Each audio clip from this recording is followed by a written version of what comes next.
Merhaba patron, hoş geldin. Evet, hoş geldiniz. Hoş geldiniz. Sayın Başkanım, çekiyorum.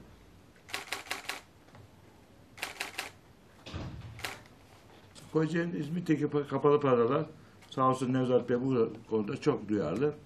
Biliyorsunuz en çok ilçe, kapalı pazar olan ilçe İzmit ilçesi. Öyle değil mi Sayın Başkanım? Şimdi Alikaya'da bir pazarımızda inşallah yakında esnafımız geçecek 15-20 gün içinde. Önümüzdeki en önemli pazar proje Yayakapı'dan pazarında düşünüyoruz. Zaten Perşembe Pazarı'ndan Cumartesi Pazarı şu anda hızla proje devam ediyor. En büyük projemiz zaten. Onur projemiz. Kocaeli'nin en büyük projesi. Belki de Marmara bölgesinin en büyük projesi. Sayın Nevzat'tan sağ olsun bu konuda bize çok yardımcı oldu. Şu anda geldiğimiz aşama gurur verici bir aşama. Çok güzel bir pazarımız oluyor. Esnaf da gurur duyuyor.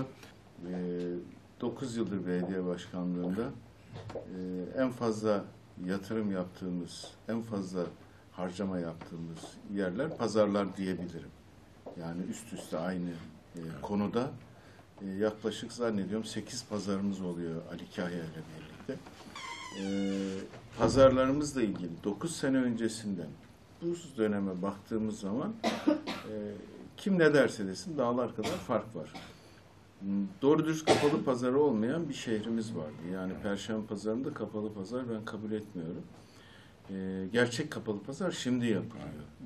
Kapalı pazarların sokakta pazar kalmayana kadar yapılmasına devam edeceğiz.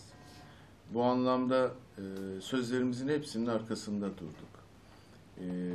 Ve Alikaya pazarı bitiyor inşallah.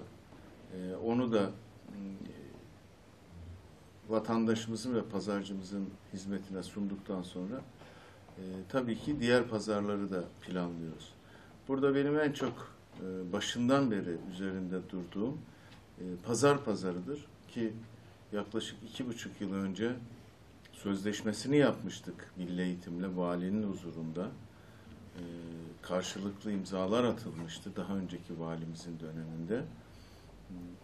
Pazarının Kız Meslek Lisesi'nin bulunduğu yerde yapacağımız katlı otopark ve kapalı pazara taşınması ve sokaktaki bir pazarımızın daha ortadan kalkmasıydı. O bölgenin çok önemli ihtiyacı olduğunu biz biliyoruz. Hem kapalı otopark hem pazar, kapalı pazar. Şehrin gerçekten şu anda o bölgesini kitleyen bir yapı var. Güzel de görünmüyor, sağlıklı da değil.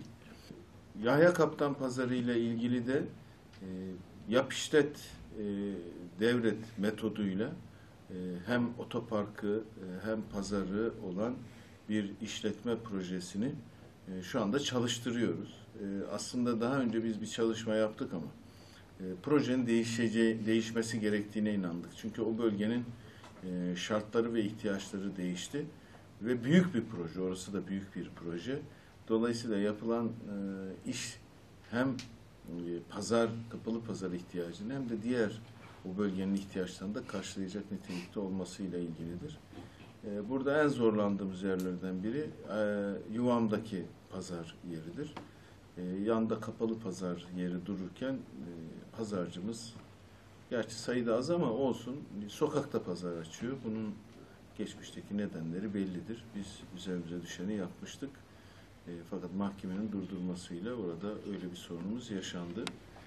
Tüm bunlara baktığımız zaman Cumartesi ve Perşembe pazarımızın birleşerek merkezde Türkiye'nin bana göre en modern pazarlarından biri olacağına inandığımız bu pazarda bu sene inşallah ikinci yarıya kalmadan açacağız. Ama artık yani bu kadar kapalı pazardan sonra pazarcılık yapmak da daha cazipleşecek yani onu da söyleyeyim yani. Ve bunların hepsinde de 1 lira pazarcımızdan talebimiz olmadan gerçekleştirmiş oluyoruz. Diyorum ya, pazarcılar, kapalı pazarlara yapılan yatırım benim dönemimde en fazla yatırım olmuştur. Helali hoş olsun. Pazarcımız buna layık. Biz pazarcımızı seviyoruz ve onların daha iyi şartlarda satış yapmaları, vatandaşımızın da daha iyi şartlarda alışveriş yapmaları en büyük dileğimizdir. Açılış yaptık şeyden önce. Biz şimdi yoğunluk olursa normal diyoruz. Yoğunluk olmazsa Evet, anormal evet, diyoruz. evet. Çünkü sizin de öyle. Yani